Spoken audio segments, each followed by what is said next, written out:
But we'll also join the conference, the church conference that side as well. Like coming here and then going back would have been even too much. Amen. Today we are going to,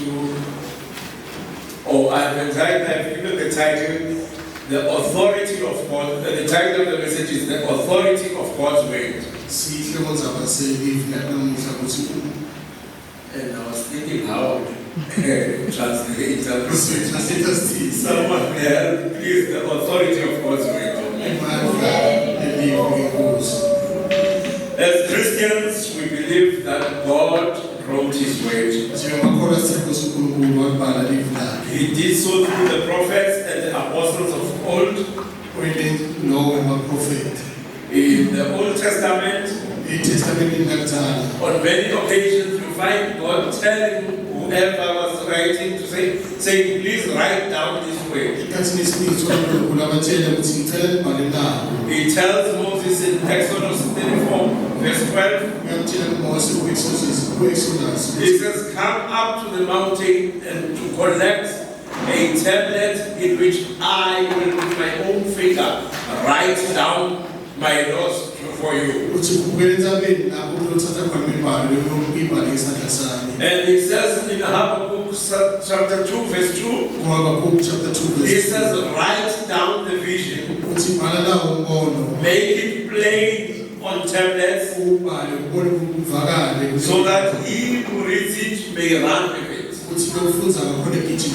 So everything had to be recorded, so that the information that the subsequent generations would get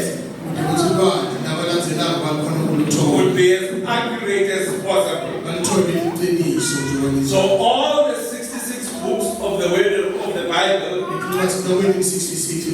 written by approximately 40 authors, over a period of 1,600 years, were actually authored by God through these different people who came from very different backgrounds. Others were prophets, others were leaders in their own right, like Moses. Others, one was a farmer, another one a Pharisee, others were fishermen, and so forth and so forth.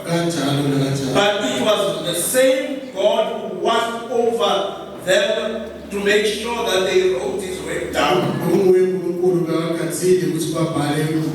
Even in the letters of the New Testament, they were sent to different churches. But one thing is very clear. These were letters that were written down. If you read Colossians 4 verse 16, now Paul writes a letter to the church in Colossae. He tells them to read that letter in their church, and then to share that letter with the church in Laodicea. And they must take the letter that he has written to the church in Laodicea and also read it to the church in Colossae. So what becomes clear? God is the source of scripture or the word of God. Let us then read from the word of God, verse St. Peter, 2 Peter.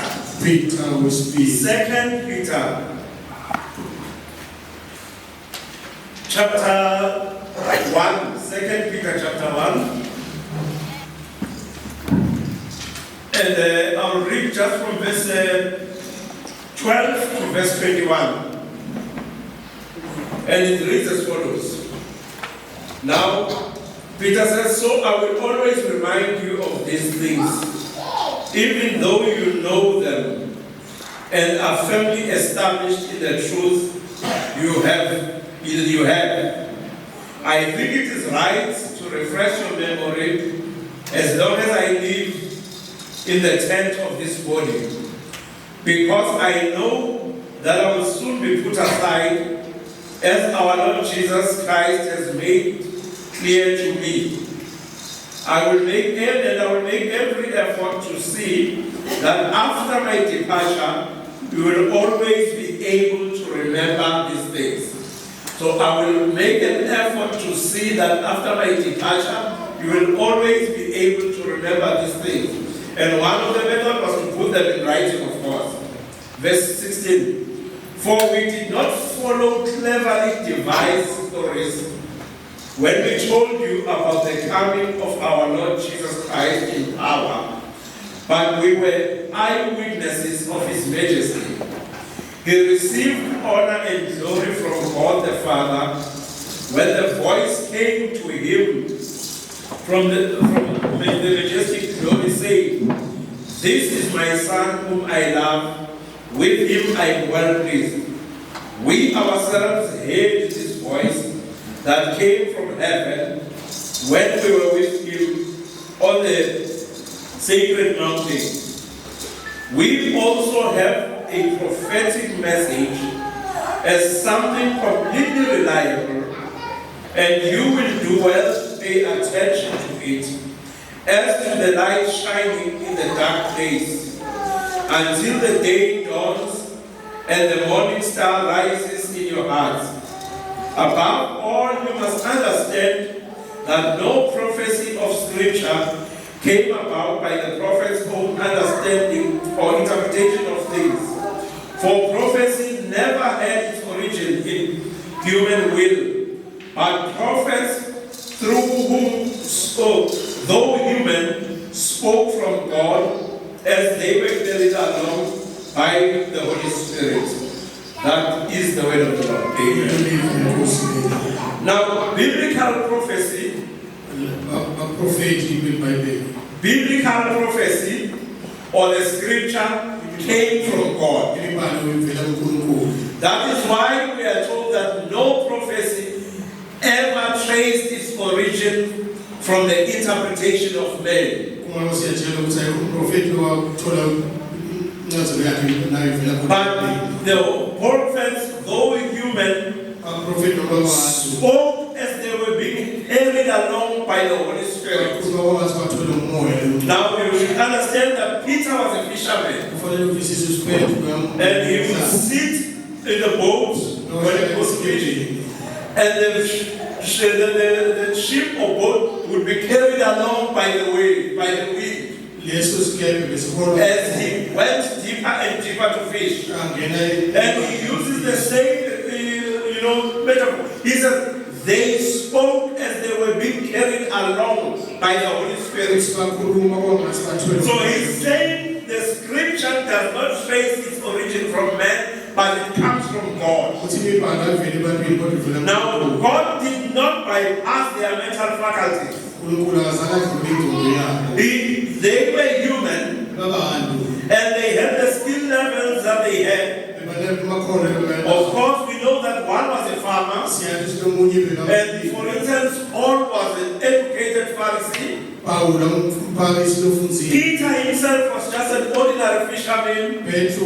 So they wrote, of course, with their own understanding as God was telling them and revealing things.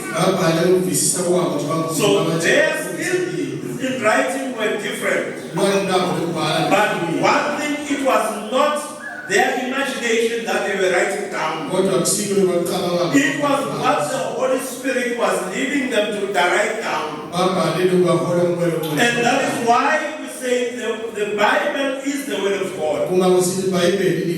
And it should have authority over the Church of Jesus Christ. Now, when you look in verse 16 that we have read, Peter says we did not follow cleverly, let me just read, for we did not follow cleverly devised stories. When we told you about the coming of our Lord Jesus Christ in power, but we were eyewitnesses. For instance, it goes on that we were there in in the mountain. When Jesus Christ was being glorified and endorsed by God. When after being baptized, the voice said, "This is my son, with whom I am well pleased." He says we all heard the voice, and we heard God talking about him. Now, unfortunately, this was someone who was there at the time. But what is good, he was writing to this church that he was writing to. And that letter has finally come to us.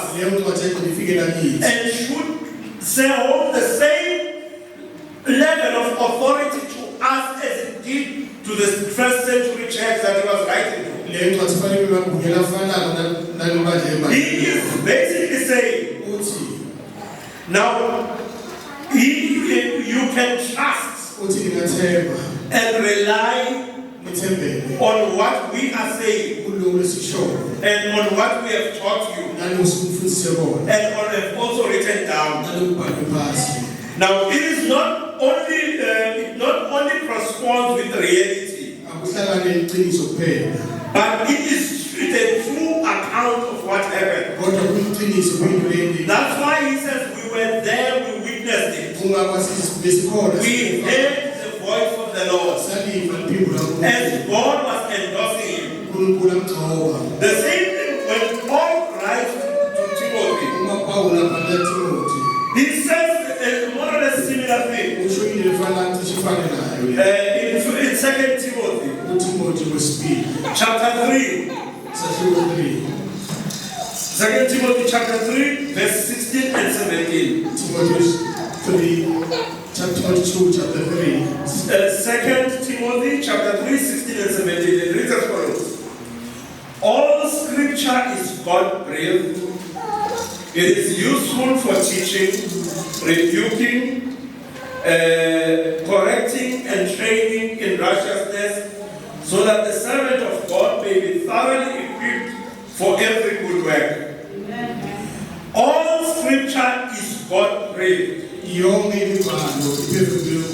other words, it has been breathed out, or it originates from God himself. Now, I got one paraphrase by J.P. Phillips. It's paraphrase of the New Testament. It reads as follows. It's outside from it. He said, "Yet you must go on steadily in all those things that you have learned and which you know are true. Remember from what sort of people your knowledge has come, and how from any childhood your mind has been familiar with the Holy Scriptures, which can open the mind to salvation, which comes through believing in Christ Jesus." Then he says that all scripture is inspired by God and is useful for teaching the faith and correcting error, for resetting the direction of a man's life and training him in good living.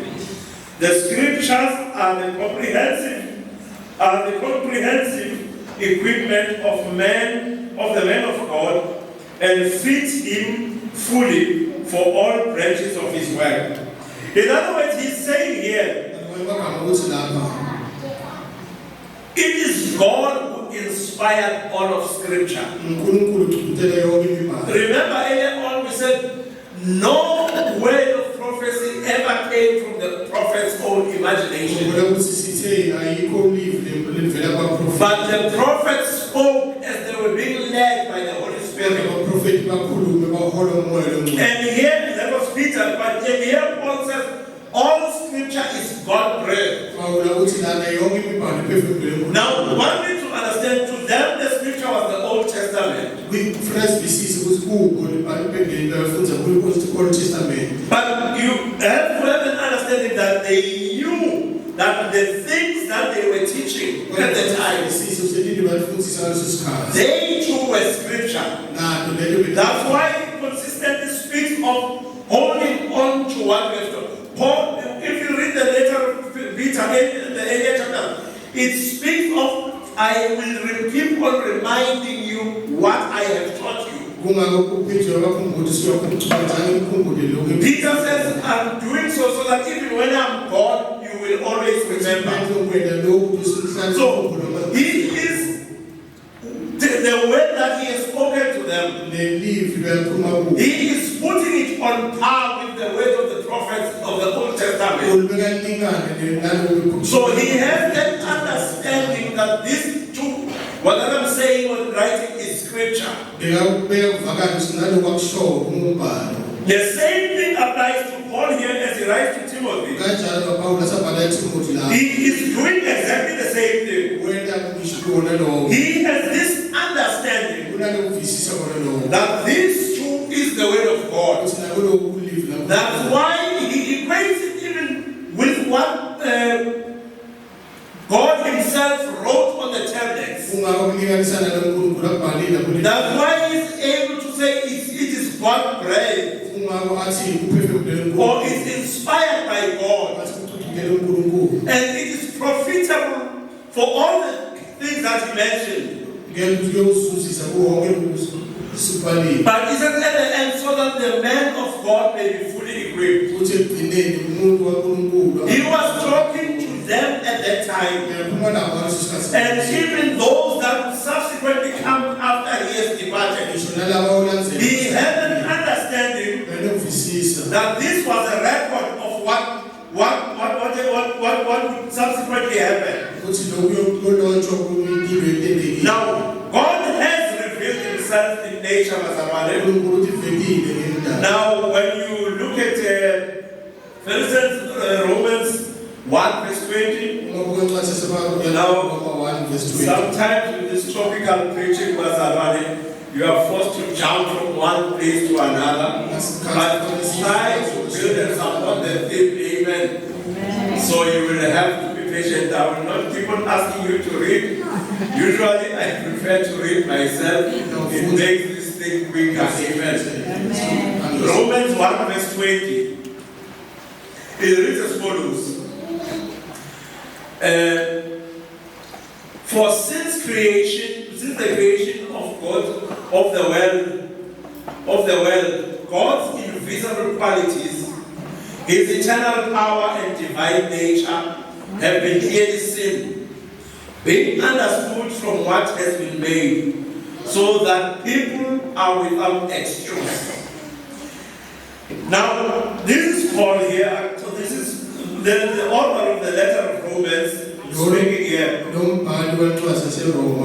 For instance, in this paraphrase, he says, for since the beginning of the world, the invisible attributes of God, the invisible attributes of God, like his eternal power and divinity, have been plainly discernible through the things which he has made, and which are commonly seen and known. Thus, leaving these men without a rag of excuse.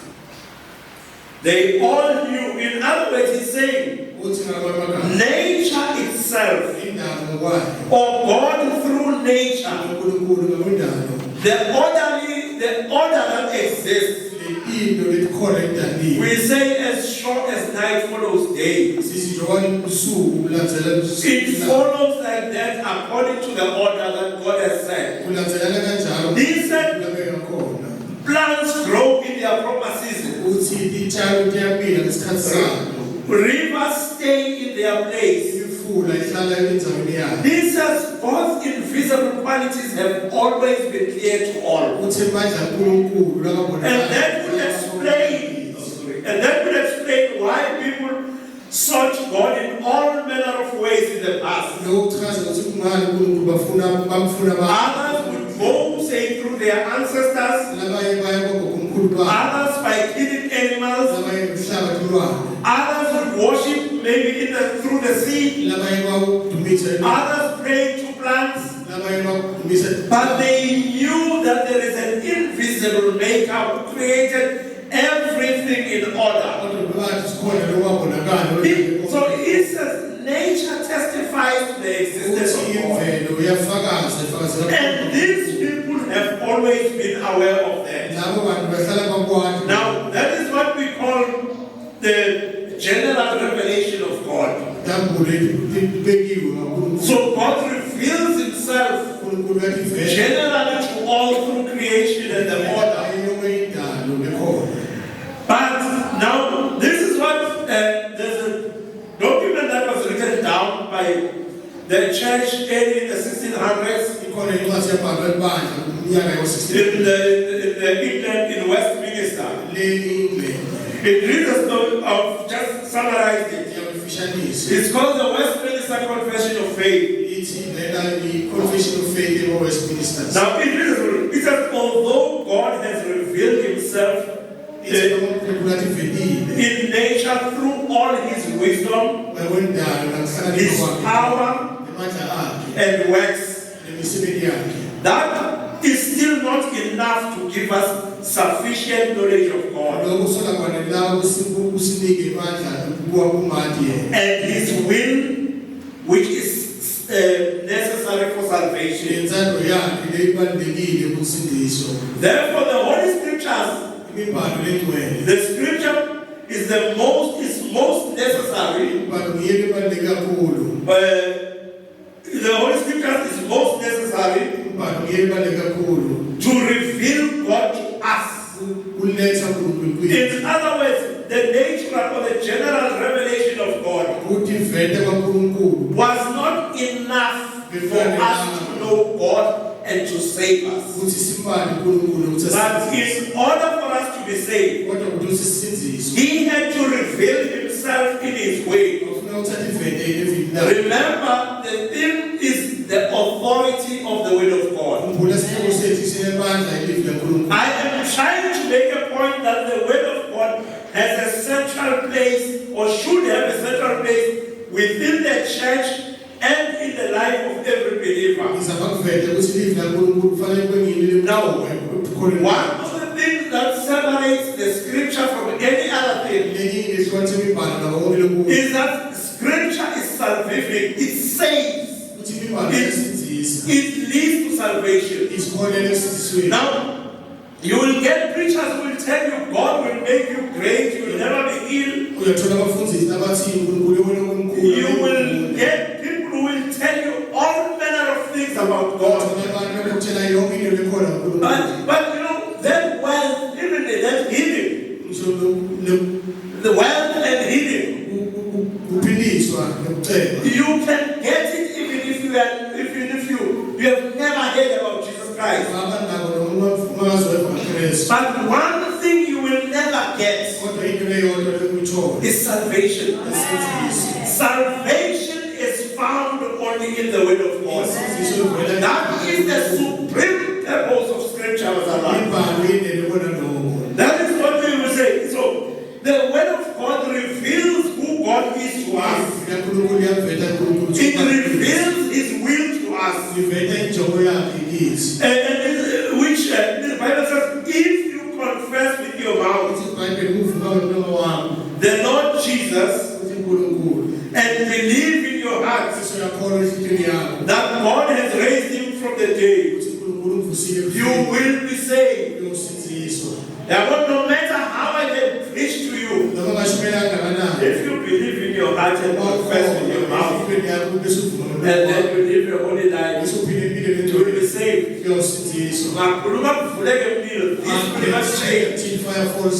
It is there in the record so that you may be firm in God himself, and not to be driven to fear by anyone or by any miracle.